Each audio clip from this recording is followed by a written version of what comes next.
ఎవరైనా సరే ఆరోగ్యంగా ఉండాలంటే శుభ్రత పాటించాలి. మరి శుభ్రత కావాలంటే ఎలిం ప్రొడక్ట్స్ వాడాలి. నమస్కారం, వెల్కమ్ టు ఐ డ్రీమ్. ధర్మ మార్గం విత్ విజిత కార్యక్రమానికి స్వాగతం. ప్రస్తుతం మనతో పాటు ఉన్నారు శ్రీ విద్యా ఉపాసకులు శ్రీ కామాఖ్య అమృత శోధనా సంస్థ వ్యవస్థాపకురాలు వేణుశ్యామ అమ్మ. ఇప్పుడు వారితో మాట్లాడి మరిన్ని విషయాలు తెలుసుకుందాం. అమ్మ నమస్కారం. అమ్మ, మనం ఇంతకు ముందర మంత్రం యొక్క గొప్పతనం గురించి మాట్లాడుకునే సందర్భంలో శ్రీమాత్రే నమః గురించి మనం వివరణ ఇస్తున్నామమ్మ. దాని గురించి శ్రీ అంటే ఆల్రెడీ చెప్పాను. ఏంటి అంటే శ్రీ అంటే వాగ్భవకూటం, కామరాజకూటం, శక్తికూటం. మాత్రే నమః అన్నదానికి ఈరోజు చెప్పుకునే ముందు అసలు ఈ వాగ్భవకూటం, కామరాజకూటం, శక్తికూటం ఏంటి అని చెప్పుకున్నప్పుడు మనం అమ్మవారిని అన్ని నామాలతో పాటు ఈవిడికి ఒక్కరికే స్పెషల్గా ఉన్న నామం ఏమిటి అంటే త్రిపుర సుందరి. త్రిపుర సుందరి అంటే ఏంటి అంటే 3 పురాల్ని పరిపాలించే తల్లి. ఆ 3 పురాలు ఏంటి అంటే వాగ్భవకూటం, కామరాజకూటం, శక్తికూటం. ఈ 3 పురాల్ని పరిపాలిస్తుందని చెప్పడానికే మనకి లలితా సహస్రనామాలు తీసుకున్నప్పుడు కూడా మీకు 183 ఉన్నాయి. ఆ 183లో ఫస్ట్ 60 మామూలు ఏంటి అంటే స్థూల దేహాన్ని వర్ణిస్తున్నారు. అంటే భౌతిక శరీరం గురించి చెప్తారు. ఆవిడ కళ్ళు ఇలా ఉన్నాయి, ముక్కు ఇలా ఉంది, నోరు ఇలా ఉంది, చెవులు ఇలా అన్నీ చెప్తున్నారు. ఆ తర్వాత రెండోది వచ్చి 60 అంటే 120 వరకు ఎక్కడుంది. 61 నుంచి సూక్ష్మదేహం అంటే లోపలున్న ఆధ్యాత్మిక శరీరం. ఆ తర్వాత వచ్చిన మళ్ళీ ఏంటి అంటే 121 లైన్ నుంచి 180 వరకు కారణదేహాన్ని. ఈ 3 అయిన తర్వాతే అసలైన ఆవిడ రూపం ఏమిటో చెప్పారు ఆ 3 లైన్లోనే. నిజంగా లలితా శాస్త్రంలో మొత్తం అంతా చెప్పింది ఏంటి అంటే ఇది ఇది ఇది ఇది ఇది ఇది. దీనికి శ్రీమాత్రే నమఃకి ఏంటండి సంబంధం అని అంటే శ్రీ అంటే ఆల్రెడీ మనకు అర్థమైంది. మాత్రే నమః అంటే కూడా ఏంటి అంటే లక్ష్మీ సరస్వతులను కళ్ళగా కలదు కాబట్టే శ్రీమాత్రే నమః. లక్ష్మీ సరస్వతులు కళ్ళుగా కలగడం అంటే ఏంటి? లక్ష్మి అంటే ఐశ్వర్యం మనకి తెలుసు, సరస్వతి అంటే జ్ఞానం. అంటే ఈ 2 కళ్ళు ఏంటంటే ఒకటి ఐశ్వర్యం, ఒకటి జ్ఞానం. కావాల్సిందే అవి కదా అవి. కానీ ఎప్పుడు వస్తాయి ఐశ్వర్యం, జ్ఞానం? అంటే నిజమైన ఐశ్వర్యం, జ్ఞానం కావాలంటే మనకేం రావాలి అంటే 3వ కన్ను ఓపెన్ అవ్వాలి. అది ఎవరు అంటే మాత్రే నమః అమ్మే. అంటే ఆ తల్లి యొక్క తత్వం ఏదైతే ఉందో అది ఎక్కడుంది అంటే 3వ కన్ను ఈ బ్రుకుటీలోనే ఉంది. ఈ జ్ఞాన నేత్రం ఎప్పుడైతే ఓపెన్ అవుతుందో అప్పుడు అర్థమయ్యే ఒకే ఒక విషయం ఏమిటి అని అంటే అసలు ఎప్పుడు అంటే జ్ఞానం అంటే ఏంటో తెలుసు. జ్ఞానం అంటే ఏంటి అంటే నువ్వు బీ ఇన్ ప్రెజెంట్, వర్తమాన కాలంలో మాత్రమే ఉండు. అయిపోయింది నీకొద్దు, అవ్వాల్సింది నీకొద్దు. అంటే తర్వాత ఏమవుతుందో అని టెన్షన్ పడ్డాం అనుకోండి. అంటే ఇప్పుడు మనకు లేట్ అయింది, ఇక్కడికి రావాలి, మనకు 10 నిమిషాలు లేట్ అయింది. అయ్యో 10 నిమిషాలు లేట్ అయిపోతుంది, 10 నిమిషాలు లేట్ అయిపోతుంది అని గాబరా పడ్డంలో మనం ఏం చేస్తాము అని అంటే నెక్స్ట్ జరిగే రోజంత కార్యక్రమాన్ని పాడు చేసేస్తాం. అదే ఈ 10 నిమిషాలు మనం బ్యాలెన్స్ గా ఉండగలిగితే అప్పుడు ఏమవుతుంది? అసలు ఎందుకు అయిందో 10 నిమిషాలు లేట్ తెలియదు కదా. మొన్నే మీరు చూస్తే అహ్మదాబాద్ ఎక్కాలి, లండన్ వెళ్ళే ఫ్లైట్, ఒక అమ్మాయి ట్రాఫిక్ లో ఉండిపోయిందిట. 5 మినిట్స్ లేట్ అయింది, బోర్డింగ్ మూసేసాం అన్నారు, ఆ పాపను ఎక్కనివ్వలేదుట. కానీ అక్కడ ఏమైంది అంటే ఫ్లైట్ లో యాక్సిడెంట్ అయింది, అందరూ ప్రాణాలు కోల్పోయారు. కానీ ఈ అమ్మాయి ఇక్కడ ఉండిపోయింది. అప్పుడు మంచా చెడా అని ఆలోచించాం అనుకోండి, అంతా మన మంచికే అని చెప్పడానికి కారణం అదే. దానికి ఎగ్జాంపుల్ కూడా ఉంది. ఏంటి అంటే భారతంలో కౌరవులు, పాండవులు అంటే వర్తమాన కాలంలో ఉండడం ఎంత బెస్ట్ అన్నది మనం అర్థం చేసుకోవడానికి అంతకంటే లేదు. కౌరవులు, పాండవులు ఏం చేస్తారు అంటే పాచికలు ఆడారు. పాచికలు ఆడినప్పుడు శకుని మోసం చేశాడు పాండవుల్ని. అవేవో మాయా పాచికలు తెచ్చాడు, ఏమైంది అందుకని ఓడిపోయారు అని అంటారు. కానీ ఓడిపోయారు రైటే. ఓడిపోయి ఏం చేశారు అంటే అరణ్యవాసం, అజ్ఞాతవాసం చేశారు. ఆ చేసిన ఆ టైంలో వాళ్ళు మంచిగా ఏం చేశారు, వాళ్ళ కర్మలన్నీ వదిలించుకుని సాధనలు చేశారు. ఎందువల్ల వాళ్ళు గొప్పవాళ్ళు పాండవులు, ఎలాగూ ధర్మ మార్గపరులు. అన్ని సంవత్సరాలు అలా చేయడం వల్ల ఏమైంది అంటే ఫైనల్గా నెగ్గాల్సిన కురుక్షేత్రంలో ఏమైంది? నెగ్గారు. ఎందువల్ల ఈ పాచికల్లో కనుక వీళ్ళు గెలిచుంటే దుర్యోధనుడు ఊరుకుని ఉంటాడా? లేదు. కామ్గా ఊరుకుంటాడా వీళ్ళని ఏం చేయకుండా? దుర్యోధనుడు ఎలాంటి వాడు? దుర్మార్గుడు. కాబట్టి అందువల్లే కృష్ణుడు అక్కడ ఓడించినా కూడా అంటే ఒకసారి ఏదైనా మనకి ఫెయిల్యూర్ వచ్చిందని కూడా ఎందుకు బాధపడకూడదు అంటే, వర్తమానాన్ని యాక్సెప్ట్ చేయగలిగాము అంటే భవిష్యత్తు చాలా గొప్పగా ఉంటుంది అన్నదే మనకి ఆ భారతం చెప్తోంది. అంటే ఇలా ప్రతి స్టోరీలో, అంటే రామాయణం తీసుకోండి, ఎందులో తీసుకున్నా సరే 12 ఏళ్ళకి విశ్వామిత్రుడు తీసుకెళ్ళాడు రాక్షసులను చంపడానికి. అంటే జనరల్గా ఏ తండ్రి కొడుకుని 12 ఏళ్ళప్పుడు పంపించడు. ఇప్పుడు మనమైనా అమ్మో వాడికి ఏం తెలియదు అంటాం, పిక్నిక్ వెళ్ళినప్పుడు కూడా భయపడతాం. అలాంటిది రాక్షసులను చంపడానికి దశరథ మహారాజు పంపించగలిగాడు. పంపించిన తర్వాత అక్కడ వెళ్ళినప్పుడు ఆ 12వ సంవత్సరంలో విశ్వామిత్రుడు మంచిగా పంచదశి మంత్రాన్ని, బాలా మంత్రాన్ని ఉపదేశం చేయించి, ఆయనతో సాధన చేయించి, ఆయనలో ఏంటి అంటే ఆత్మశక్తిని పెంచాడు. ఎప్పుడైతే పెంచాడో అప్పుడు రావణాసురుణ్ణి కైకి పంపించినప్పుడు ఆయన ఈజీగా చంపగలిగాడు. లేకపోతే రావణాసురుడు లాంటి గొప్ప సమవుజ్జిని చంపాలి అంటే ఇంకా ఎంత గొప్పగా మారాలి. ఎందుకంటే శత్రువైనా ఆయన పొగడక తప్పదు. అంత గొప్పవాడు, తెలిసిన వాడు, గొప్పవాడు. అందులో యుద్ధ నీతి అన్నీ తెలుసు ఆయనకి. అలాంటి వాడితో యుద్ధం చెయ్యాలి అంటే ఇప్పుడు ఏంటంటే ఒక మామూలు వాడితో యుద్ధం చేయడం ఈజీ, కానీ నీలాంటి వాడో నీకంటే గొప్పవాడో తెలియని అంత గొప్పవాడితో యుద్ధం చేయాలంటే నువ్వు అంతే గొప్పగా ఎదగాలి. కాబట్టి 12వ సంవత్సరం నుంచి ఇన్ని మారుస్తూ తీసుకొచ్చి ఫైనల్ గా యుద్ధంలో గెలిచేటట్టు చేశారు. అంటే వర్తమానంలో కనుక ఉండగలిగాము అంటే మనం ఎప్పుడూ కూడా అంతే గొప్పగా ఉంటాం. అంటే ఐశ్వర్యం రావాలన్నా లేదా మనకి జ్ఞానం రావాలన్నా కూడా వర్తమానంలోనే ఉండాలి. అదే శ్రీమాత్రే నమః మనకి చెప్తోంది. కానీ అమ్మ, వాస్తవం మీరు చెప్పిన దాన్ని బట్టి నిజమే కదా, ఇలా ఉంటే ఎంత బాగుంటుంది అనిపిస్తుంది. కానీ అసలు ఎలా కుదురుతుంది అంటారు అలా ఉండటం? ఎలా కుదురుతుంది అంటే మనసులో చంచలత్వం పోయి నిశ్చలత్వం రావాలి. అందుకే అమ్మవారు నిశ్చింత నిరహంకార నిర్మోహ మోహనాశిని అని చెప్తారు కదా. ఆ నిశ్చింత ఏంటంటే ఎప్పుడు ఎక్కువ ఆలోచనలు ఎవరికి ఉండవో వాళ్ళే ఎలా ఉంటారు అని అంటే నిరహంకార, అహంకారం లేకుండా ఉంటారు. అహంకారం ఎవరికి లేకుండా ఉంటారో నిర్మోహ అంటే మోహం అన్నది తీసేస్తుంది. మోహనాశిని పూర్తిగా మోహం అంటే అట్రాక్షన్స్ అన్నదాన్ని తీసేస్తుంది. మనం నిజం వైపు ఎంత బాగా ఉంటామో అంత నిశ్చిత. ఆ నిజం వైపు ఉండడం అంటే ఓన్లీ ఒకటే దారి. అదేంటి అంటే మీరు ఏ విద్యనైతే నమ్మారో, అంటే విద్య అంటే కూడా ఇదే చెయ్యాలి అని కాదు. మనకి మంత్రం చేస్తే ఏమవుతుంది అంటే తొందరగా, ఎందువల్ల అంటే వాళ్ళు ఆల్రెడీ అదే శక్తి ఉందని ఆ మంత్రంలో కనుక్కున్నారు. కాబట్టి ఆ మంత్రం చదవడం ద్వారా తొందరగా మనకి ఆలోచన రహిత స్థితి అన్నది వస్తుంది. అంతేకాకుండా ఇప్పుడు మీరు చేస్తున్న పనినే మీరు భక్తిగా భావించి చేయగలిగారు అంటే తప్పకుండా మీ ఆలోచన అన్నది మార్పు వచ్చేస్తుంది.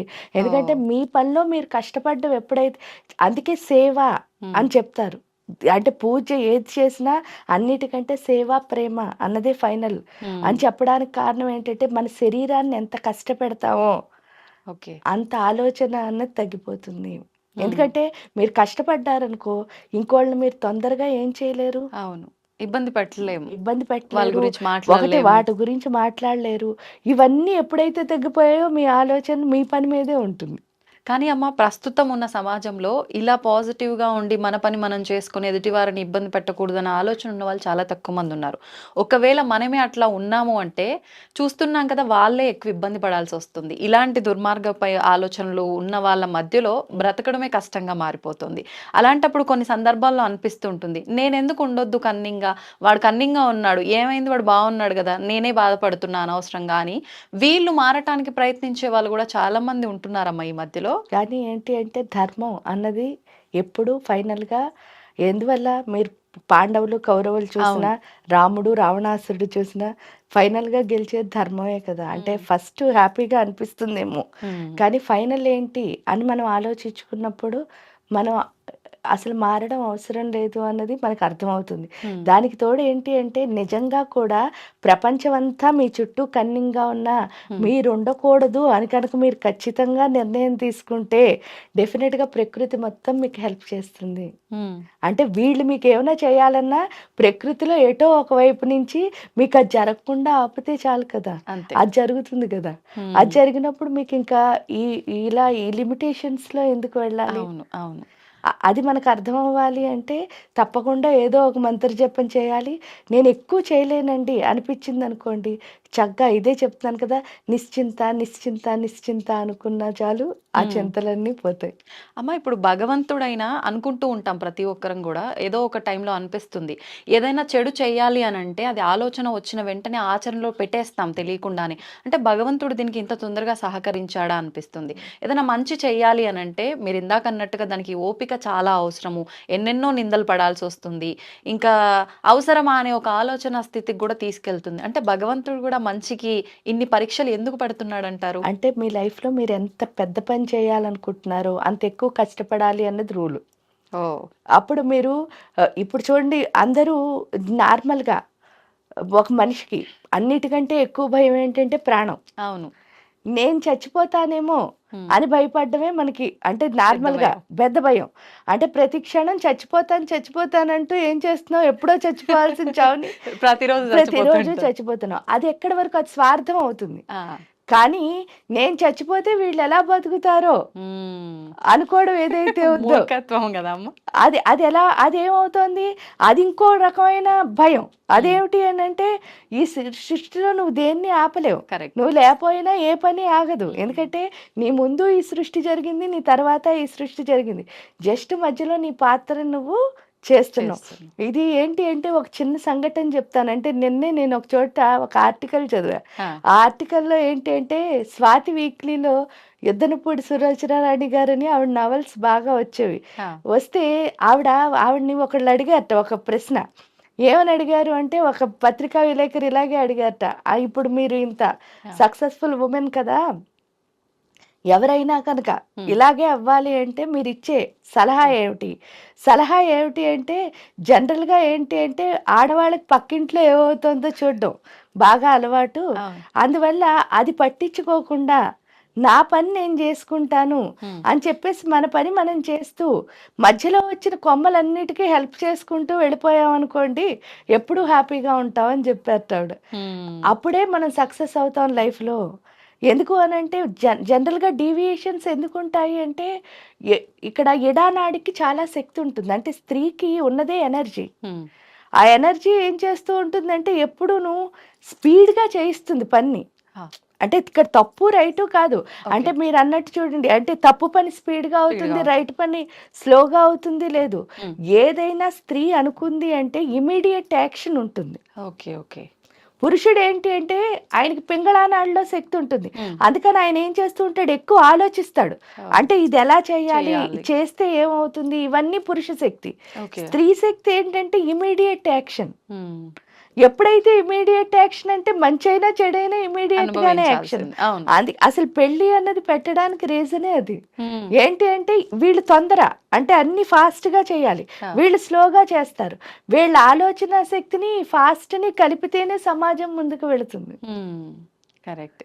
అందులో మళ్ళీ అంటే వయస్సును బట్టి కూడా ఈ పెళ్లి నిర్ధారణ ఇదంతా కూడా చేయడం జరిగింది కదమ్మా. అంటే ఆలోచన విధానం ఆడవారికైతే ఈ వయసు, మగవారికైతే ఈ వయసులో అని చెప్పి అన్ని అలా ఒక దగ్గర డిజైన్ చేయడం జరిగింది. డిజైన్ ఎందుకు చేశారంటే స్త్రీకి తొందర చాలా మెచ్యూరిటీ ఎక్కువ ఉంటుంది. అంటే ఆర్గనైజేషన్ స్కిల్స్ చాలా బాగుంటాయి. ఎందువల్ల అంటే ఇంట్లో తను అన్ని సర్దడం, ఏమీ లేకపోయినా ఇల్లు సర్దుకుని వెళ్ళడం, ఇవన్నీ స్త్రీకి ఎక్కువ ఉంటాయి.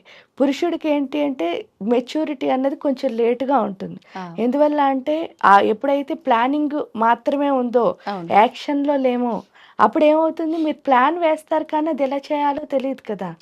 అందువల్ల చిన్న వాళ్ళని ఎందుకు చేశారు అని అంటే, ఈవిడికి మెచ్యూరిటీ లెవెల్ ఎక్కువైపోయి ఆయనకి తక్కువయ్యాయి అనుకోండి, అప్పుడు ఫైటింగ్స్ ఎక్కువ అవుతాయి కదా.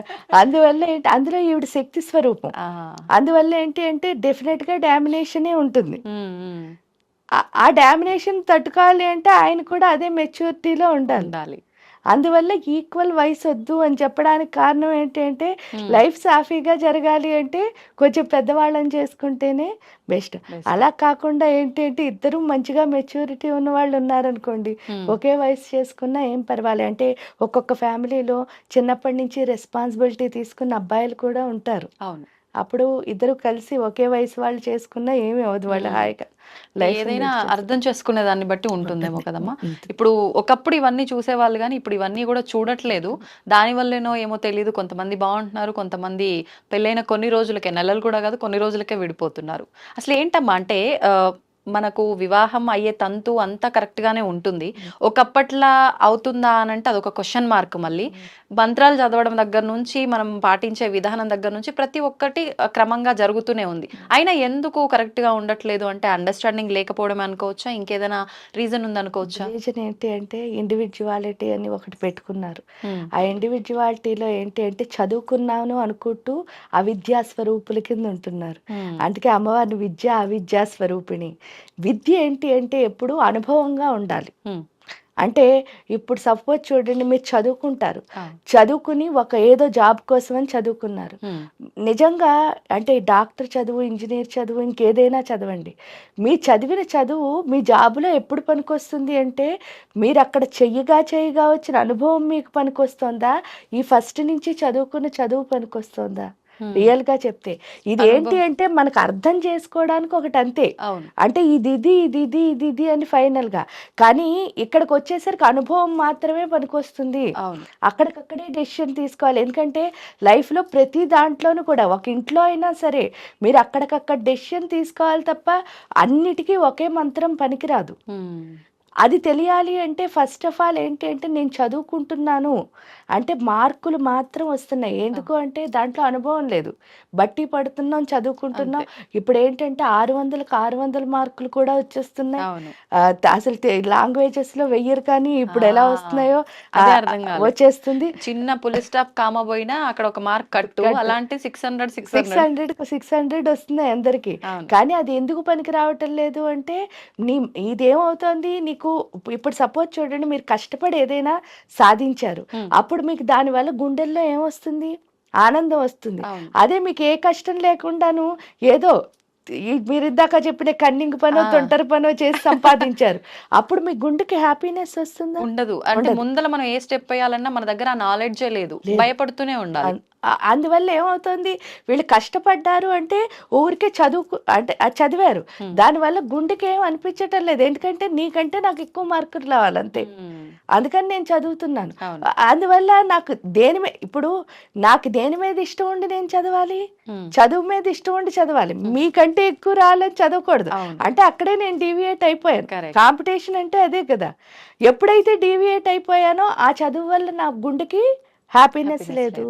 హ్యాపీనెస్ ఎప్పుడైతే లేదో నేను ఆ హ్యాపీనెస్ ఏంటి ప్రతి దాంట్లోనూ వెతుక్కుంటున్నాను. ఫైనల్గా వచ్చేసరికి ఏమవుతుంది, భర్త భార్య అంటే నేను చెప్పినట్టు నువ్వెందుకు వినవు అనిపిస్తుంది, నువ్వు చెప్పినట్టు నేను ఎందుకు విన్ను అనిపిస్తుంది, అంతే విడిపోతున్నారు. కానీ ఏంటి అంటే ఇద్దరు ఒకళ్ళు చెప్పినట్టు ఒకళ్ళు అర్థం చేసుకుని అక్కడ ఏది రైటో అది, ఎందుకంటే మన ఇద్దరికి సంబంధించింది కదా కుటుంబం అంటే. అంటే ఇద్దరిలో ఎవరు, ఇప్పుడు చూడండి, మీ డబ్బులు మీవి, నా డబ్బులు నావి అని ఒకే ఇంట్లో ఉన్నాం అనుకో, మీ మాట మీ తిండి మీది, మీ టైం ప్రకారం మీరు తింటారు, నా టైం ఇంకా మన ఇద్దరం ఏం మాట్లాడుకోనప్పుడు మన మధ్యలో కమ్యూనికేషన్ గ్యాప్ ఎప్పుడైతే వస్తుందో మన ఇద్దరి పైన మనకేమీ ప్రేమ లేదు, రిలేషన్ లేదు. రిలేషన్ లేనప్పుడు విడిపోవడం ఈజీయే కదా, అంతే కదా, అలాగే అవుతుంది అంతే. అంటే ఎప్పుడైతే అనుభవంతో లేని విద్య మన దగ్గర ఉందో అది అహంకారానికి హేతువు. అందుకే చెప్తా, అహంకారం ఎప్పుడైతే వచ్చిందో విద్య అవిద్యా స్వరూపిణి. అహంకారం ఎప్పుడైతే వచ్చిందో ఇంకా అహంకారం మధ్యలో అసలు జ్ఞానానికి తావుండదు. జ్ఞానం ఎప్పుడు లేదో కామక్రోధ లోభ మోహమద మాత్సర్యాలు లోపల ప్రబలిపోయినప్పుడు ఇంకా అసలు వినాలనిపించదు. ఎందుకంటే ఒక్కొక్కసారి చూడండి, మన ఇంట్లోనే ఎవరైనా చాలా కోపం ఉన్న వాళ్ళు ఉంటారు, ఆ కోపం వాళ్ళకి వచ్చింది అంటే ఇంకా అందరూ కామ్ అయితే ఓకే, కానీ అందులో ఒక్కళ్ళు మాట్లాడినా సరే అది ఎక్కడికి వెళ్తుందో కూడా అర్థం అవుతుంది. అవును, ఎక్కడో మొదలై ఎక్కడికో వెళ్ళిపోతుంది. ఎందుకంటే ఆ కోపానుకున్న లక్షణమే అది. అంతవరకు తీసుకురాకూడదు అనుకుంటే మిగతా ఇంట్లో అందరూ, అంటే వీళ్ళకి కూడా అలాంటి కోపం లేకపోతే అందరూ కామ్గా ఉండిపోతారు. అవును, ఆ తర్వాత మళ్ళీ మాట్లాడుకుంటే వాళ్ళు బాగానే మాట్లాడతారు. కానీ ఆ పీక్ మూమెంట్ ఏదైతే ఉందో అది దాటలేకపోతున్నారు. ఎందుకు అంటే ప్రతి క్షణం ఆ కోపంతో రగిలిపోతున్నారు. అవును, ఎక్కువ తక్కువ అనే భావన, మీరు అన్నట్టుగా అహంకారము. ఇప్పుడు చాలా మంది, మీరు అహంకారం అన్నారు కాబట్టి నాకు ఒకటి గుర్తొచ్చిందమ్మా. చాలా కుటుంబాల్లో మనం చూస్తున్నాము, మగవాళ్ళది డామినేషన్ ఎక్కువగా ఉంటుంది. అంటే ఆడవాళ్ళు అంతే సమంగా కష్టపడి చేసిన ఎన్ని రకాలుగా మన కుటుంబాన్ని చూసుకున్నా అంతటా అని చెప్పలేం, కానీ కొన్ని దగ్గరలా నేను చెప్పిందే నువ్వు వినాలి, ఎందుకు వినవు అనేటట్టుగా. పోనీ వాళ్ళు చెప్పింది వీళ్ళు కరెక్ట్గా విని ఆచరించినా కూడా ఎక్కడో ఒక దగ్గర ఖచ్చితంగా ప్రతి దాంట్లో తప్పు వెతికి ఇబ్బంది పెట్టే వాళ్ళు కూడా ఉన్నారు. ఇలాంటప్పుడు అసలు ఏం చేయాల్సి ఉంటుందంటారమ్మా? ఎంత ఓపికగా ఉన్నా ఫలితం లేదే, అసలు నేనేం చెయ్యాలి అనేది తోచని స్థితిలో ఉంటారు. ఏం చేస్తే బాగుంటుంది? అదెందుకు, అదేంటి అంటే అసలు నిజంగా చెప్తే స్త్రీ అన్నది తల్లి స్వరూపం. పురుషుడుని పెళ్లిలో కూడా చెప్తారు, ఏడో బిడ్డ కింద స్వీకరించమని.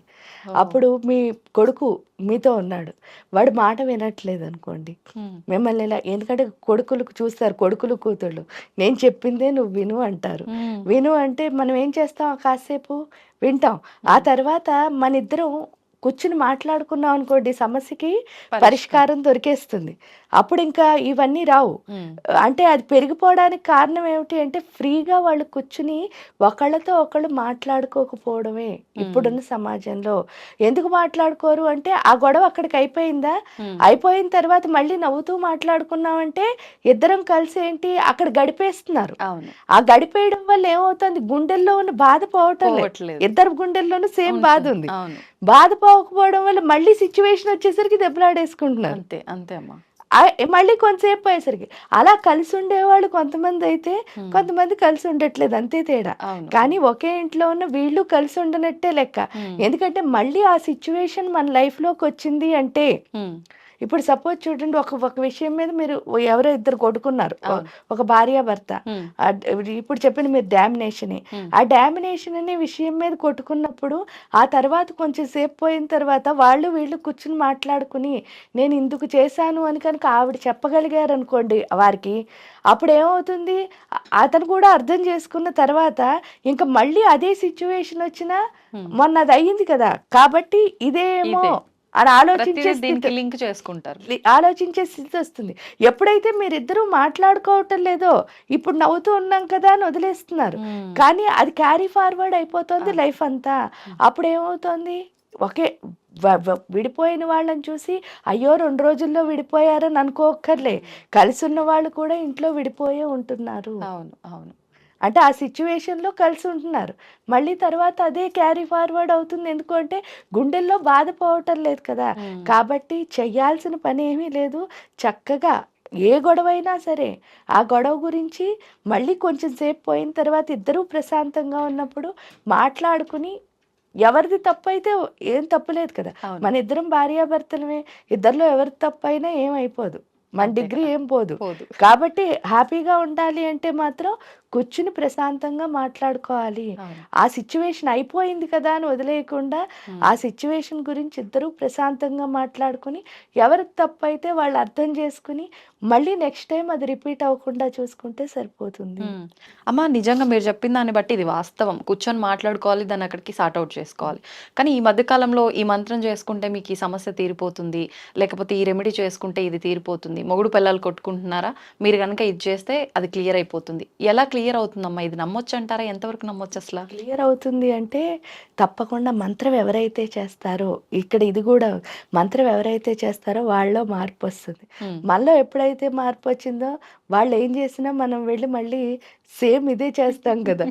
చేయడం వల్ల అంటే ఇప్పుడు అహంకారం పోయి సాఫ్ట్నెస్ ఎప్పుడైతే వచ్చిందో, పోలే మన వాళ్ళే కదా తిట్టారని వదిలేసినా కూడా సమస్యకి పరిష్కారం దొరుకుతుంది కదా. ఇక్కడ అలా అది అవుతుంది. కానీ అది ఎప్పుడు అంటే పూర్తిగా ఆ మంత్రదేవతకి మనం సరెండర్ అయినప్పుడు. అంతేకాని ఆ మంత్రం చేస్తే అయిపోతుంది కదా అని చెప్పేసి ఫాస్ట్గా ఏదో చేసేసి అవలేదు అవ్వింది అలా చెప్పకూడదు. మనం పూర్తిగా ఆ మంత్రదేవత మీదే ప్రాణం పెట్టి ఆ మంత్రదేవతను నమ్మి భక్తిగా, ఇంకా నువ్వు తప్ప నాకు దిక్కులేదు అన్నట్టు కనుక చేయగలిగితే తప్పకుండా అవుతుంది. దానికి తోడు అన్నిటికంటే ఫస్ట్ నమ్మకం ఉండాలి. అవుతుంది. అది అదంతా పక్కన పెడితే అంతా నువ్వు చూసుకుంటావమ్మా అనే నమ్మకం ఉండాలి. ఆ నమ్మకంతో చేస్తే డెఫినెట్ గా అవుతుంది. కానీ అటు అది ఉండదు, అవును, ఇటు ఇది ఉండదు అంటే అది అవలేదని మళ్ళీ చెప్పకూడదు. అంటే ఇది రెండు పడవల్లో ప్రయాణం లాగా ప్రయాణమే ఉంటుంది. ఉంటుందంట. ఏంటంటే ఇటు నేను వీళ్ళతోనూ దెబ్బలాడుతూ అంతే. ఉంటాను, అటు మంత్రము చేస్తానంటే కుదరదు. అవును. అవును. అమ్మ ఇప్పుడు మంత్రం అన్నారు. ఫలితం ఉంటుంది అన్నారు. కానీ ఆడవాళ్ళే ఎక్కువగా అంటే కొంచెం ఎమోషనల్‌గా వీక్ ఉంటారు గాబట్టి, ఏ ప్రయత్నం చేసినా వాళ్ళే చేయాలని ఎక్కువగా ఆసక్తి చూపుతూ ఉంటారు. కానీ ఈ ఆడవాళ్ళు అన్ని మంత్రాలు చేయడానికి వీల్లేదు అని చెప్పి మళ్ళీ ఇదొక సమస్య మన ముందుకు వస్తూ ఉంటుంది. నిజంగా ఇది వాస్తవం అంటారా? ఆడవాళ్ళు అన్నీ చేయడానికి పనికిరాదంటారా? స్త్రీ అన్ని మంత్రాలు చేయొచ్చు, పనికిరానిదేమీ లేదు. హ్మ్. ఎందుకంటే ఆ అమ్మే స్త్రీ స్వరూపం. తల్లి అన్నీ చెయ్యొచ్చు. స్త్రీ చెయ్యాలి అనడానికి కారణం ఏమిటి అంటే జనరల్‌గా కూడా ఆవిడ ఎంత చేస్తుందో ఆవిడది వాయుతత్వం. హ్మ్.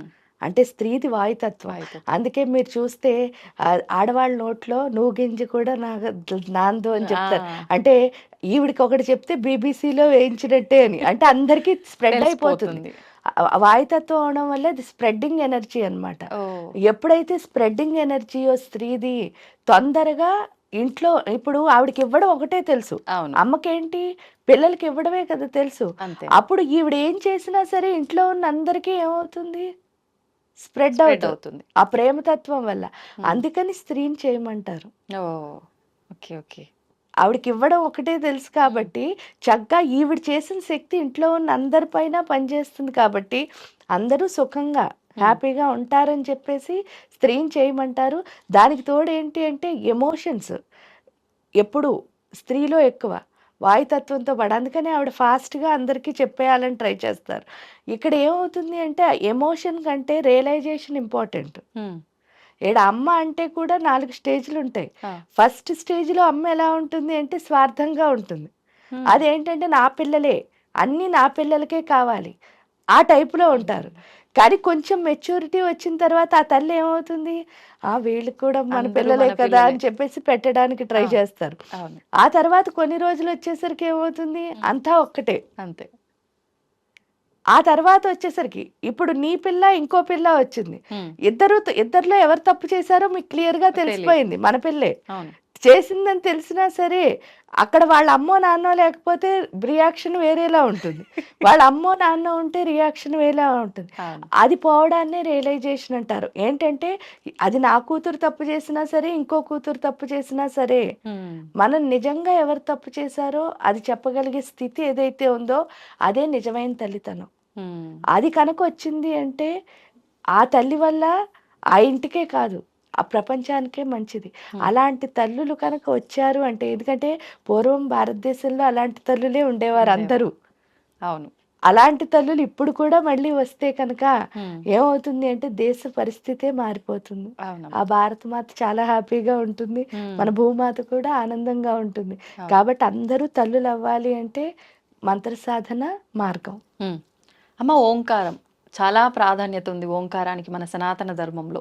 అయితే ఏంటి అసలు ప్రణవనాదం అని అంటూ ఉంటారు ఈ ఓంకారాన్ని. దాని విశిష్టత గురించి తెలియజేయండి. ఓంకారం అంటే ఏంటి అంటే ఓం అనేది శివాశక్తుల యొక్క స్వరూపం.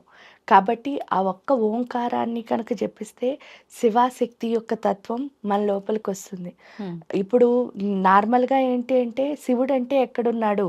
మనం శ్రీ గురించి చెప్పుకున్నప్పుడే అనుకున్నాం. అవును. ఆత్మభవుడే శివుడు. నా లోపల ఉన్న ఆత్మభవుడే శివుడు. హ్మ్. కానీ ఆత్మే శివుడు అని అందరూ చెప్పడం వరకు ఓకే. హ్మ్. కానీ నిజంగా మన ఆత్మని మనం శివుడి కింద భావించగలుగుతున్నావా? లేదు. అంటే సడన్‌గా ఎప్పుడో తత్వం చెప్పినప్పుడు ఓకే ఏమో గానీ, రోజంతా భావించగలిగే స్థితి ఏదైతే ఉందో, అది రావాలి అంటే ప్రకృతి మొత్తం తల్లి స్వరూపం అని తెలియాలి. ఆ అవును. పార్వతి యొక్క శక్తి. అప్పుడు మిమ్మల్ని నేను పార్వతిలా ఎప్పుడైతే చూస్తానో, అప్పుడు అందరూ అమ్మలే కదా! ఆ చూసే స్థితొస్తేనే ఈ లోపలున్న శివుడిని నేను చూసుకోగలుగుతాను. హ్మ్. అంతేకాని ఈవిడ పలానా పార్వతీదేవిలా ఎలా ఉంటుందిలే, హ్మ్. ఇలాంటి డిఫరెన్షియేషన్స్ ఏమి ఉండకూడదు. ఆ! ఒకసారి మనం ఫిక్స్ అయ్యాము అంటే మీరు పార్వతి అంతే. పార్వతి. ఓకే. ఎప్పుడైతే అది చూడగలిగామో అలా అని అక్కడ పురుషుడు, ఇక్కడ స్త్రీ ఇలా ఏంలే. మొత్తం అందరూ పార్వతీదేవే. నా కళ్ళకి ఏది కనిపిస్తోందో అది పార్వతి. ఆ తల్లిని కనుక మనం ఎప్పుడు చూడగలిగామో ఈ ఆత్మశక్తి అన్నది పెరుగుతుంది. హ్మ్. ఆ పెరగడం అన్నది ఏంటి ఓంకారం ద్వారా వస్తుంది. కాకపోతే జనరల్‌గా ఏంటి అంటే ఓంకారాన్ని అందరినీ చెయ్యొద్దు అని హ్మ్. చెప్పడానికి రీజన్ ఏమిటి అంటే శివుడు శక్తి అని అంతా చూడగలిగిన అవును. స్థితి ఎప్పుడైతే వచ్చిందో పూర్తి వైరాగ్యం వచ్చేస్తుంది. ఆ అవును. వైరాగ్యం ఎప్పుడైతే వచ్చిందో గృహస్థాశ్రమంలో కొన్నిసార్లు పనికిరాదు. అంటే ఆహాహా! ఆ! అందరిది కూడా ఇదంతా ఉంటుంది కాబట్టి ఓకే. ఓకే. జనరల్‌గా చెయ్యొద్దు అనడానికి. కానీ ఏంటి అంటే ఫైనల్ అదే కాబట్టి అది నెక్స్ట్ మినిట్ ఏమి వచ్చేయదు. అవును. కాబట్టి చేస్తూ అంటే ఎంత సాధన చేస్తే అంత బాగా వస్తుంది కాబట్టి హ్మ్. చేస్తూ ఉండడమే. ఆ చేయడం ద్వారా ఎప్పుడు మనం రీచ్ అవ్వగలిగాం. ఎందుకంటే హ్మ్. అది కూడా ఒక అదృష్టమే కదా! అంతే. అవును. అమ్మ పంచాక్షరి మంత్రం గూడా ఓం నమః శివాయ అని చెప్పి మామూలుగా శివ ఆరాధన ఎప్పుడు చేసినా ప్రతి ఒక్కరం అదే చెప్తూ ఉంటాం. కానీ ఈ మధ్య కాలంలో నేను విన్నది ఓం నమః శివాయ మగవారు చేయొచ్చు గానీ ఆడవారు చేయకూడదు. శివాయ నమః అని చెప్పి చేసుకోవాలి అని చెప్పి. మీరిందాక చెప్పినప్పుడే నాకు అర్థమైంది. ఏ మంత్రమైనా ఎవరైనా చెయ్యొచ్చు అని. కానీ మరి ఎందుకు ఇలాంటి మాటలు మనం వింటున్నామంటారు? ఫస్ట్ పార్వతీ అమ్మవారు ఎవరో చెప్తే, అప్పుడు ఆ తర్వాత మనం ఇంకేమైనా చెప్పచ్చు. పార్వతీ అమ్మవారు చేసిన మంత్రమే ఓం నమ శివాయ. హ్మ్. కాబట్టి ఆవిడ ఓం నమ శివాయతోనే శివయ్యని తెచ్చుకున్నారు. అవును. ఇది అసలు మంత్రశాస్త్రం అన్నది ఆత్మశక్తిని పెంచుకోవడానికి చేసేది మాత్రమే. హ్మ్. శరీరానికి స్త్రీ పురుషుడు అభేదం ఉంది. మీరు ఆత్మశుద్ధి చేసుకుంటున్నప్పుడు ఇంక స్త్రీ పురుష అభేదం ఏముంది? హ్మ్. అవును. ఇక్కడ జెండర్ ఏమీ లేదు కదా! లేదు. హ్మ్. ప్రకృతి మొత్తం అంతా. అలాంటప్పుడు మీ ఆత్మశక్తిని మీరు పెంచుకోవాలనుకుంటున్నారు. హ్మ్. అప్పుడు అసలు అందుకని మంత్రాలు వీళ్ళు చెయ్యొచ్చా? వాళ్ళు చేయకూడదా? అంటే అసలు ఆత్మని శుద్ధి చేసుకునేటప్పుడు ఎవరైనా చెయ్యొచ్చు కదా! చెయ్యొచ్చు. హ్మ్. వీళ్ళు చెయ్యొచ్చా? వాళ్ళు చేయకూడదా? అని లేదు. అవును. ఎందుకంటే పార్వతీదేవి, సతీ అనసూయ, సుమతి వీళ్ళందరూ ఎలా మరి దేవుణ్ణి రీచ్ అయ్యారు? అరుంధతి. అవును. మరి వాళ్ళందరినీ మనం సంకల్పం చెప్పినట్టు చెప్పుకుంటున్నాం కదా! హ్మ్. హ్మ్. అరుంధతి వశిష్టాభ్యో నమః. అవును. సీతారామాభ్యో ఫస్ట్ వాళ్ళ పేర్లే వాళ్ళ చెప్పారు. పేర్లే. చెప్పాలి అంటే. అవును. ఎందుకు అనంటే ఆత్మశుద్ధి అన్నది ప్రతి ఒక్కళ్ళకి అవసరం. హ్మ్. ఇక్కడ స్త్రీకి, పురుషుడికి అని కాదు అందరికీ అవసరం. ఓకే. ఎవరైనా చెయ్యొచ్చు. హ్మ్. కాబట్టి వీళ్ళు చెయ్యొచ్చా? వాళ్ళు చేయకూడదా? అన్నది అసలు క్వెషన్ కాదు. ఎందుకు హ్మ్. అంటే ఆత్మని శుద్ధి చేసుకోవాలనుకున్న ప్రతి ఒక్కళ్ళు చేసుకోవచ్చు. పైగా గురూజీ ఎప్పుడూ ఒకటే అనేవారు. హ్మ్. ఏంటంటే నాకు అర్హత ఉందా? అని చాలామంది వచ్చి అంటారనమాట. నేను ఓహ్! ఉపాసన చేయాలనుకుంటున్నానండి శ్రీ విద్యా ఉపాసన. ఆ! నాకు అర్హత ఉందా అండి అంటారు. అంటే వినయంగా మంచిగా. అదే. అడిగినప్పుడు గురూజీ ఒక్కటే చెప్పేవారు. నీ మనసులో ఒక ఆలోచన వచ్చిందంటేనే అమ్మవారు అర్హత ఇచ్చినట్టు. కాబట్టి నువ్వు హ్యాపీగా నేర్చుకోవచ్చు అని జెప్పేవారు. హ్మ్. ఓకే. అమ్మ ఇప్పుడు శ్రీ విద్యా ఉపాసన అన్నారు కదా! నియమాలు ఎక్కువగా పాటించాల్సి ఉంటుందేమో అనుకుంటారు. అది వాస్తవమే అంటారా? అంత ఈజీ కాదు శ్రీ విద్యా ఉపాసన శ్రీ అంటే అని. విద్యా ఉపాసన అన్నది నిజంగానే ఈజీ కాదు. హ్మ్. ఎందుకంటే చూడ్డానికి అది చాలా సింపుల్‌గా అనిపిచ్చే కష్టమైన పనది. ఆ! ఎందువల్ల అంటే అమ్మని ఈ సృష్టిలో లైఫ్‌లో ఎవరినైనా మోసం చేసేయగలుగుతాం ఈజీగా.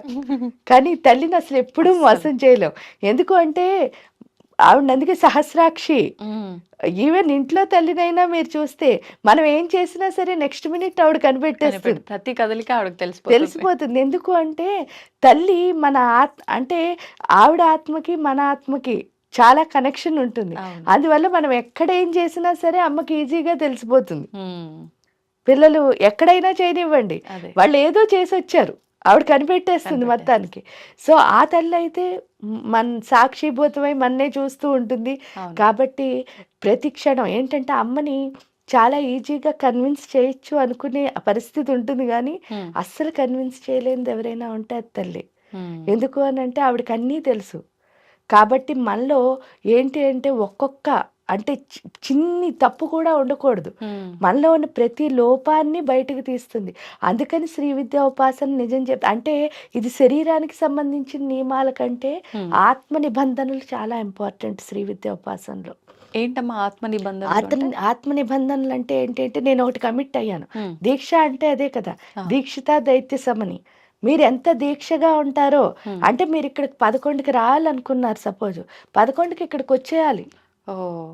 11 ఒక్క నిమిషం అవ్వకూడదనమాట. హ్మ్. ఎందుకు అవ్వకూడదు అనంటే అంత నిబద్ధతతో ఉండాలి. మధ్యలో ట్రాఫిక్ జామ్ అయింది. హ్మ్. అది మీరేం చేయలేరు. అవును. కానీ మీరు బయలుదేరాల్సిన టైం మాత్రం మీకు ఖచ్చితంగా బయలుదేరాలి. హ్మ్. ఆ తర్వాత మధ్యలో ఏదో అయితే అది మనకి సంబంధం లేదు. సంబంధం లేదు. అంటే అక్కడ లేట్ చేసినా కూడా ఆవిడ ఇందాక చెప్పిందే. మనం అక్కడికి వెళ్ళకూడదు అంతే ఆ టైంకి. అవును. సో ఇక్కడ ఏమవుతోంది అని మనం ప్రశ్నించుకుంటే ఏంటి అంటే, ప్రతిసారి అంటే ఈరోజు నేను 9 నుంచి 10 వరకు ఈ మంత్రాన్ని జపం చేస్తాను అని మనం అనుకున్నాం. ఉమ్. అనుకుంటే ఖచ్చితంగా 9 నుంచి 10 వరకు మనం ఆ మంత్రాన్ని జపం చేసి తీరాలి. ఒకవేళ కుదరని పక్షం కుదరని పక్షంలో అన్నది అసలు క్వశ్చన్ మార్కే ఉండొద్దు. రాకూడదు. ఆ. ఎప్పుడు వచ్చిందో మీరు చేయలేరు గ్యారంటీగా. ఆ, అంటే నాకు కుదరదేమో అనుకుంటే ఇంక చేయలేము. చేయలేం. నేను చెయ్యగలను అనుకుంటే మాత్రం ఖచ్చితంగా చేసేస్తాం. ఓకే. ఆ పరిస్థితి మనకి అలా క్రియేట్ అవుతుంది. ఎందుకంటే మనం ఒక మంచి పని చేద్దాం అనుకుంటే ఎంతో రోజులు కాదు, ఒక 10 డేస్ కనుక మీరు కమిట్ అంటే 10 డేస్ సమస్యలు వస్తాయి. అంటే ఆ టైంకి మీకు ఎవరో ఒకళ్ళు రావడం, మీరు చేయలేకపోవడం, ఇలాంటివన్నీ ఒడిదుడుకులు వస్తాయి. వచ్చినా సరే నేను అనుకున్నాను కదా కూర్చుంటాను అని చెప్పి కనుక మీరు దీక్షగా 10 రోజులు కూర్చోగలిగితే 11వ రోజు నుంచి అసలు మీరు ఏమీ కష్టపడక్కర్లే, ఆటోమేటిక్గా అయిపోతుంది. ఓకే. ఎందుకంటే నిన్ననే ఎగ్జాంపుల్ చెప్తాను. మేము అంబుబాచి మేళాలో సతిచండీ హోమం చేద్దామని అనుకున్నాం. కామాఖ్యపీఠంలో చేద్దాం అనుకుంటే అందరూ ఎలాగంటే అసలు ఒక్కళ్ళు కూడా సపోర్ట్ చేయలేదు. తెలుసున్న ఎవ్వరు కూడా అసలు ఎలా చేస్తారు, అక్కడ అంత జనం ఉంటారు, మీరు హోమం చేయడానికి ప్లేస్ దొరకదు, ఇది దొరకదు, అది దొరకదు, మీరు అసలు పైకే ఎక్కలేరు ఫస్ట్ ఆఫ్ ఆల్.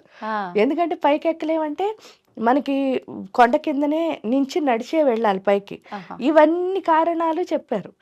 చెప్తే సరే ఏదో ఒక తావు దొరుకుతుంది కదా, అమ్మని నమ్మి వెళదాము, ఎప్పుడు చేయలేదు కదా, ఫస్ట్ టైం అంబుబాచి మేళాలో అంటే ఈ 18 పీఠాల్లో వరుసగా చేస్తున్నాం కాబట్టి ఈ టైం అక్కడ ప్రీషియస్ కాబట్టి ఆ టైంలోనే చేద్దాము అని అనుకుని సరే అందరూ అలా చెప్పినా నువ్వు ఉన్నావు కదా అని చెప్పాం, వాడికి దండం పెట్టాం.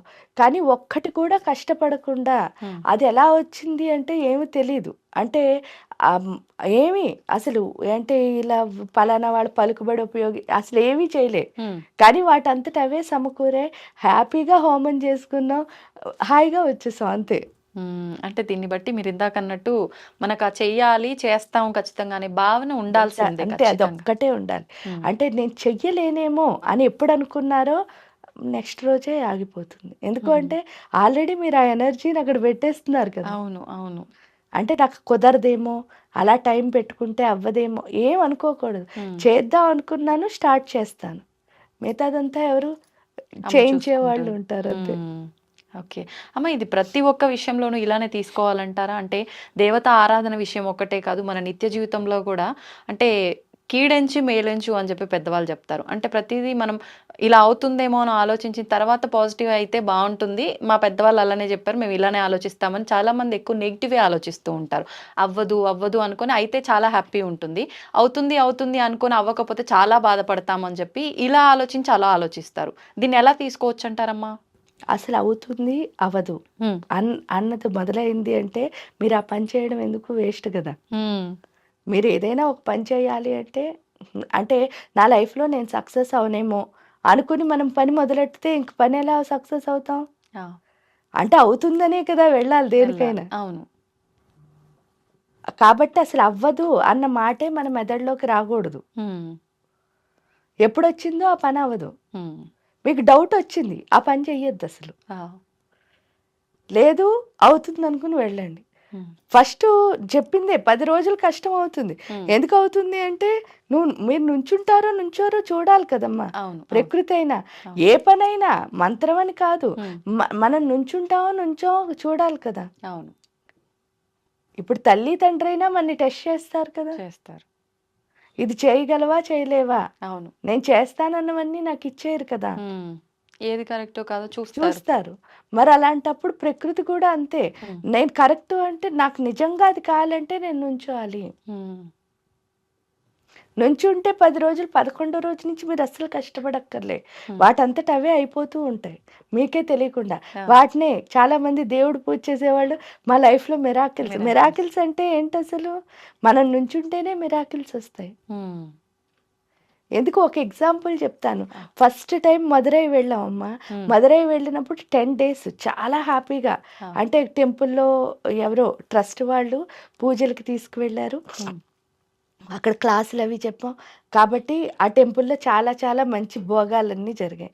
జరిగిన తర్వాత ఏంటయిందంటే ఫస్ట్ టైం మళ్ళీ కంచి వచ్చాను. ఆ తర్వాత ఎప్పుడో కొన్ని రోజుల తర్వాత అంటే మధుర మీనాక్షి, కంచి కామాక్షి, కాశీ విశాలాక్షి అంటారు తెలుసు అవును, కదా. అవునమ్మా. అయితే కంచి వస్తే అమ్మా అక్కడైతే వాళ్ళు తీసుకెళ్లారు ఉమ్, కాబట్టి ఎంతో బాగా జరిగింది. ఇక్కడ నాకు తెలిసిన వాళ్ళు ఎవరూ లేరు కదా నువ్వు తప్ప. ఉమ్, ఆ, ఇక్కడ ఎలా ఏం చే- జరుగుతుందో తెలీదు అని చెప్పేసి వెళ్ళాం. ఆ, వెళ్ళేసరికి కరెక్ట్ గా టెంపుల్లోకి వెళ్ళామమ్మా. ఉమ్, టెంపుల్లోకి వెళ్ళేసరికి నువ్వు తెలిసిన దాని అంతే మనకి, అంటే ఆ అవును, అమ్మ తప్ప ఎవరూ అంతే. తెలీదు. వెళ్ళేసరికి ఆయన ఎవరో తెలీదు, అసలు వాంగ వాంగ వాంగ వాంగ అని లోపలికి తీసుకెళ్ళిపోయారు. ఆ, లోపలికి అంటే ఎంత లోపలికి అంటే మరి ఏంటి అక్కడ లోపల శ్రీచక్ర అంటే ముందు గేట్ వరకు తీసుకెళ్ళి అంతా చేయించి ఆయన అన్నీ చూపించారు. ఉమ్, చూపించిన తర్వాత బయటకు వచ్చిన తర్వాత ఆయన ప్రసాదం అంతా ఇచ్చారు. ఇచ్చిన తర్వాత కేరళలో ఎక్కడుంటారు అన్నారు. ఆ రోజు నాకు తెలియదు, నేను కేరళ శారీ కట్టుకుని వెళ్ళా. కేరళలో ఎక్కడుంటారు అన్నారు. కాదా ఆంధ్ర అని. ఆయన పాపం కేరళ ఆయన, ఆహా, ఆ పూజారి ఎవరో ఆయన, మేము కేరళ అనుకుని పాపం లోపల వరకు తీసుకెళ్లారు. కానీ తీరా చూస్తే కాదని కాదు. తెలిసింది. కానీ మామూలుగా అంటే ఆయన అనుకున్నది వేరు, జరిగింది ఆ. వేరు. కాకపోతే మనకైతే చాలా బాగా దర్శనం జరిగింది అయింది దర్శనం. హ్యాపీగా. అంటే ఆవిడ ఒక్కతే తెలిస్తే చాలు కదా. అంతే అంతే. అందుకని ఎప్పుడైనా సరే మన అందుకే మీరు చూస్తే కూడా థాట్స్ ఎప్పుడు హైగా ఉండాలంటారు లైఫ్లో ఎదగాలంటే. అంటే మీరు ఆ హైట్నే పట్టుకోవాలి. ఎప్పుడైతే దాన్ని పట్టుకున్నారో మిగతావన్నీ ఈజీ అయిపోతాయి. అలా అని నేను చెప్పేది ఏంటి అంటే, నేను దేవుణ్ణి కొలుస్తున్నాను కాబట్టి, నేను అమ్మని నమ్ముతున్నాను కాబట్టి అమ్మ అమ్మ అమ్మ అనుకుంటూ వెళ్తున్నాను. అదే మీరు ఇంకో దాన్ని నమ్మచ్చు, మీరు చేస్తున్న వృత్తిని నమ్మచ్చు. ఆ వృత్తిని మీరు పట్టుకున్నా సరిపోతుంది. అప్పుడే మీకు పాజిటివ్ థింకింగ్ వచ్చేస్తుంది ఆటోమేటిక్గా. ఎందుకంటే మీరు అనుకున్న హై లాస్ట్ది ఏదైతే ఉందో దాన్ని ఎప్పుడైతే పట్టుకున్నారో ఆటోమేటిక్గా ఈ కిందవన్నీ మీరు చేసేసుకోగలుగుతారు ఈజీగా. ఈజీగా. ఆ హై అంటే ఏంటంటే కూడా నేను అంటాను, ఒక వ్యక్తి లేకపోతే ఒక ఇది కాదు. చక్కగా మీరు అనుకున్న, ఇప్పుడు సపోజ్ నేను ఇందులో ఎదగాలి, ఆ వృత్తి ఏదైతే ఉందో ఆ వృత్తిలో ఫైనల్ ఏంటి దాన్ని పట్టుకోవాలి. అది ఎంత అంటే భక్తిభావంతో, ఏదైనా భక్తే ఉండాలి. ఎందుకంటే డివోషన్ లేకుండా మనం ఫైనల్కి చేరలేము. ఎందుకంటే మీరు అనుకున్న పనిని మీరు ఇష్టంగా చేయాలి, అదే డివోషన్ అంటే. మీకు ఇష్టం లేకుండా వచ్చానా, మాట్లాడానా, వెళ్ళిపోయానా అంటే మీకే నచ్చదు. అవును, మీ గుండె హ్యాపీగా ఉండదు. అవును. కానీ వచ్చాను అంటే నేను నేను ఇది చెయ్యాలి. అది అది ఆ ఇష్టం ఉందనుకోండి, మీరు ఎంత చేసినా మీకు ఏం అనిపించదు, ఆపాలనిపించదు. అవును. లేదనుకో ఒక టైంగానే టైర్డ్ అయిపోతారు. అవును, వాస్తవం.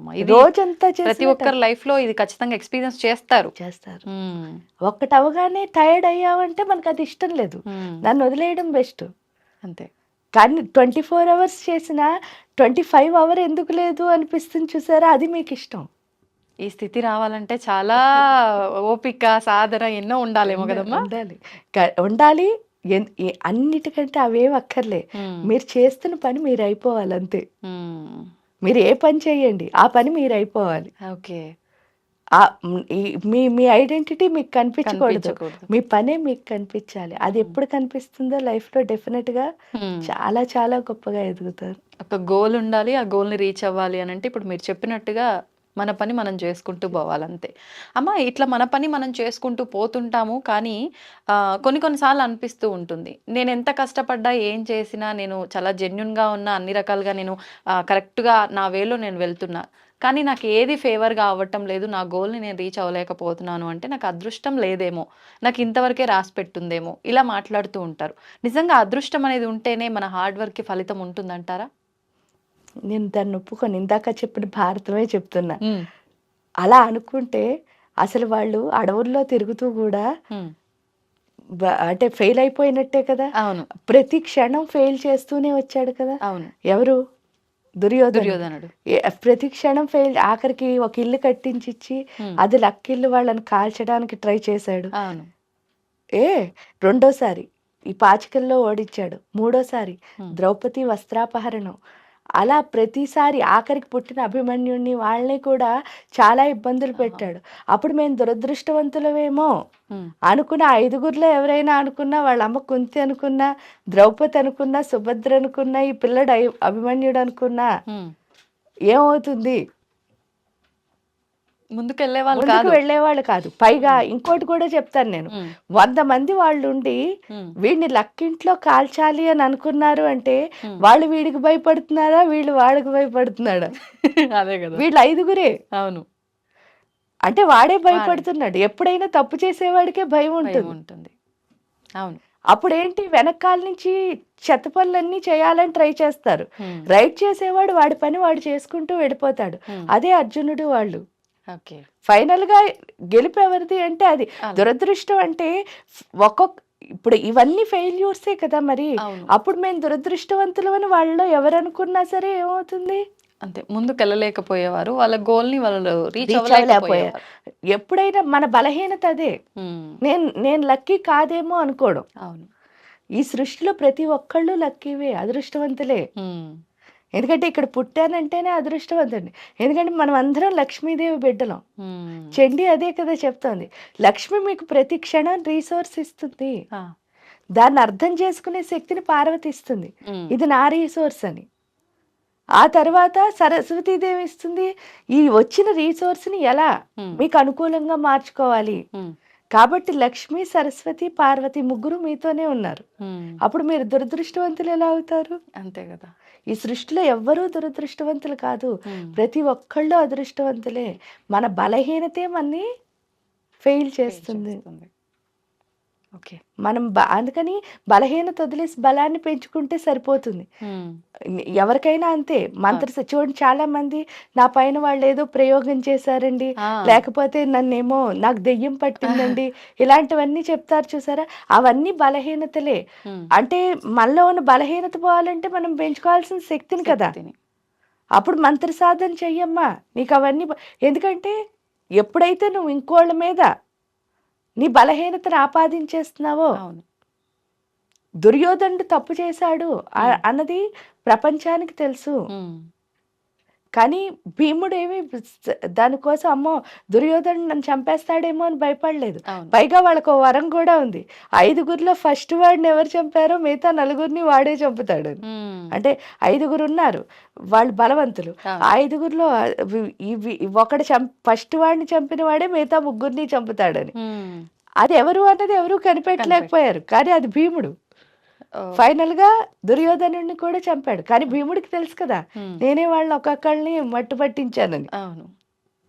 ఉమ్, సో అంటే ఇక్కడ అర్థం ఏమిటి అని అంటే, మనం బలహీన పడిపోకుండా బలంగా ఉండాలి.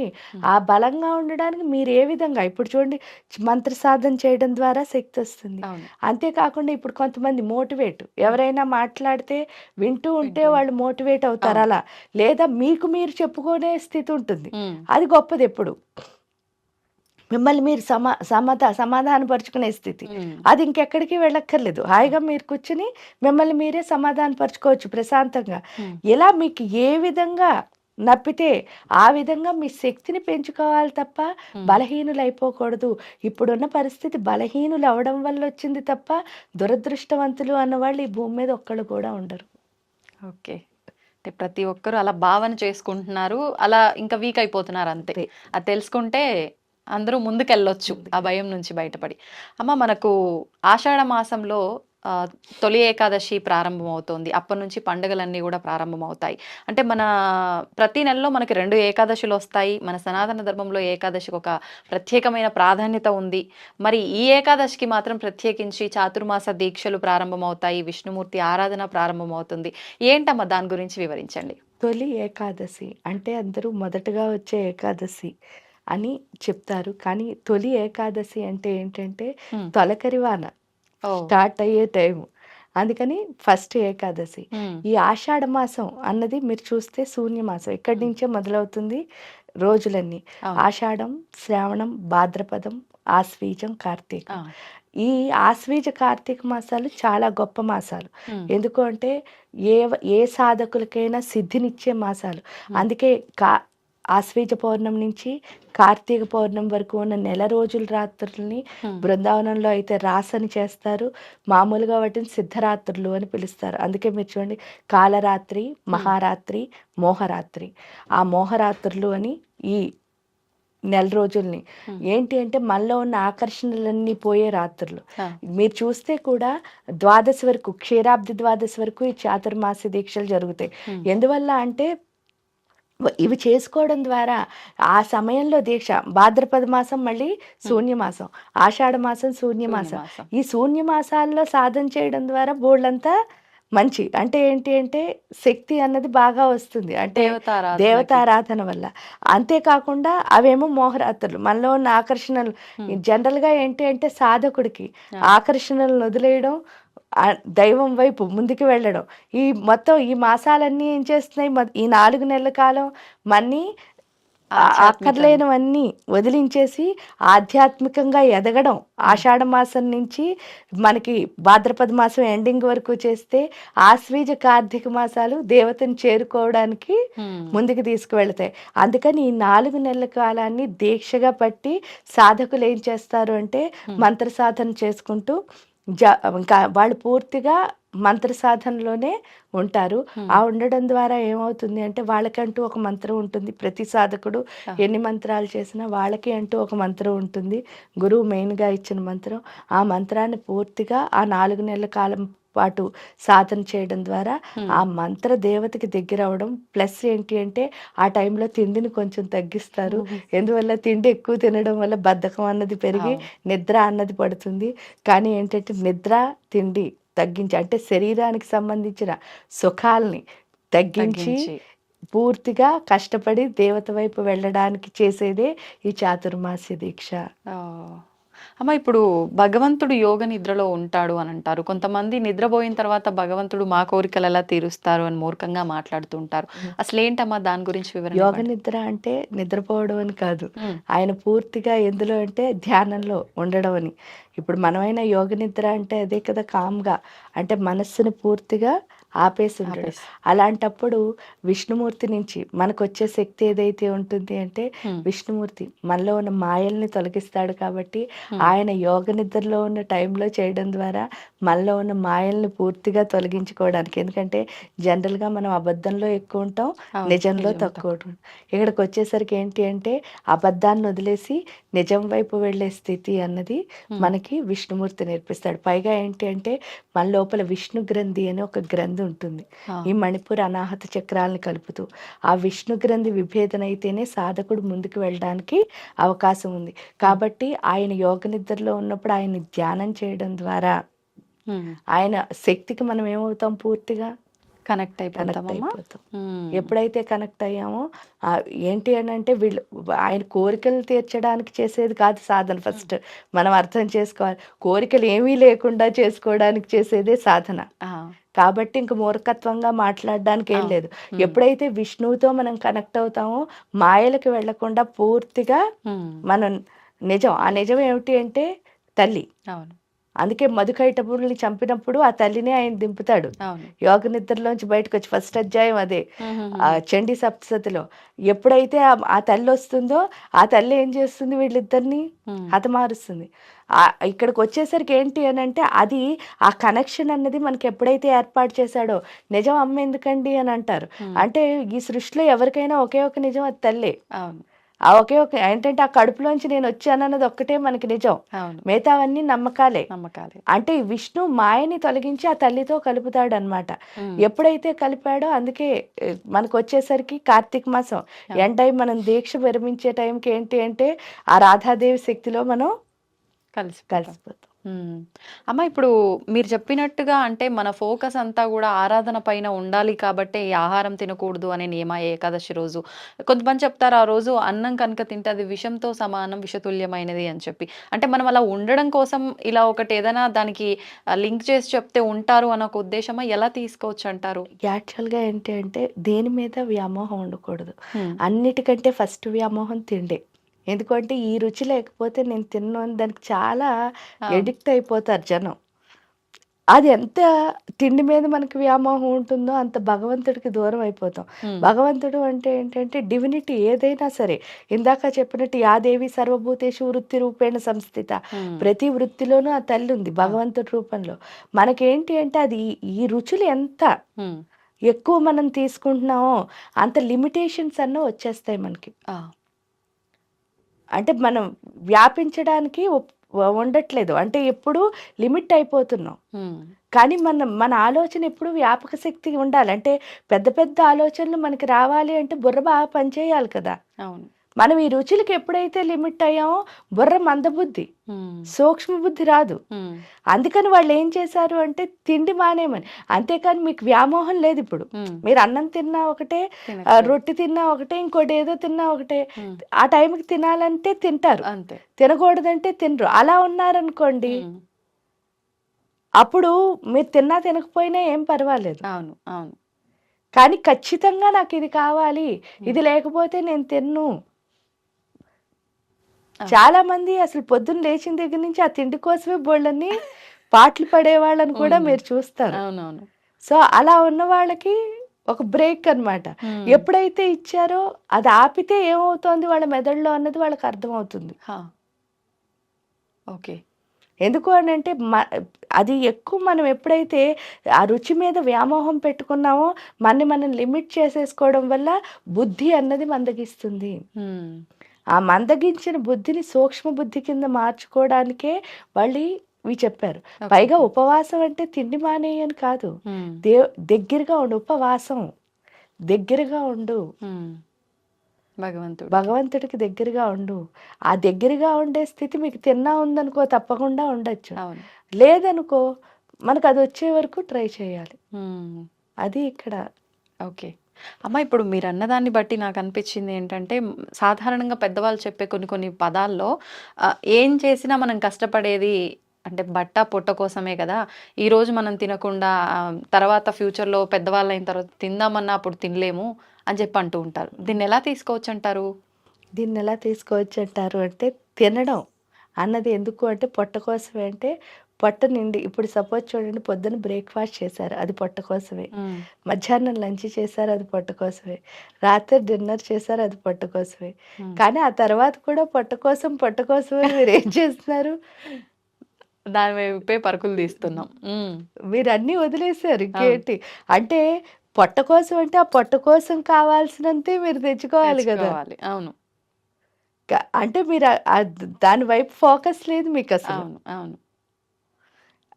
మీరు సంపాదించడం అన్న దానిలో పెట్టుకున్న తర్వాత ఆ పొట్టను కూడా వదిలేశారు. నిజం చెప్తే ఏ పొట్ట కోసం అన్నారో ఆ పొట్టని. వాస్తవం. మరి ఇంకా అలాంటప్పుడు మనం చెప్తున్నది చేస్తున్నది ఒకటా కాదు. కానప్పుడు మనకు క్లారిటీ లేదు. ఫస్ట్ ఆ క్లారిటీ ఎవరికి వాళ్ళు తెచ్చుకోవాలి. కరెక్ట్. నాకేం కావాలి, ఆ నాకేం కావాలి తెచ్చుకోవాలన్నా మళ్ళీ సాధనే. అవును. ఆ సాధన ఏంటంటే సాధనమున పనులు సమకూరు ధరలోన. మనకేం కావాలి అని మన క్లారిటీ వస్తుంది. అవును. అది లేక ఏంటంటే మనం ఏం చేస్తున్నామో మనకి తెలియదు అనమాట. అంటే వాళ్ళు ఎవరో తాగారు మత్తుగా ఉన్నారని మనం చెప్పక్కర్లే, అందరూ అదే మత్తులో ఉన్నారు, ఆ కన్ఫ్యూజన్ అనే మత్తులో. కరెక్ట్ అమ్మా. అది వదిలేసుకుని నా లైఫ్కి ఏం కావాలి అన్న క్లారిటీ మనం తెచ్చుకోవాలి అంటే తప్పకుండా ఏదో ఒక విషయంలో సాధన చేయాలి. అది మీ జాబ్ చేస్తారా, మీ ఇంటి విషయంలో చేస్తారా, లేకపోతే దేవుడు ఎందుకంటే అన్నిటికంటే ఈజీ ఏంటి అంటే దేవుడు సాధన చేయడం ద్వారానే మనలో మార్పు వస్తుంది. అవును. అది వచ్చిన తర్వాత మిగతా అన్ని విషయాల మీద క్లారిటీ వచ్చేస్తుంది. అన్నీ మారిపోతాయి లైఫ్ అంతా. అంతే. ఓపిక, ఒక రకమైన సహనం అన్నీ వచ్చేస్తాయి ఆటోమేటిక్గా స్పిరిచువల్ పర్సన్స్కి. కాబట్టి అన్నీ బ్యాలెన్స్ చేసుకోగలుగుతారు. సంతోషం అమ్మ, చాలా మంచి విషయాలు తెలియజేశారు. ధన్యవాదాలు.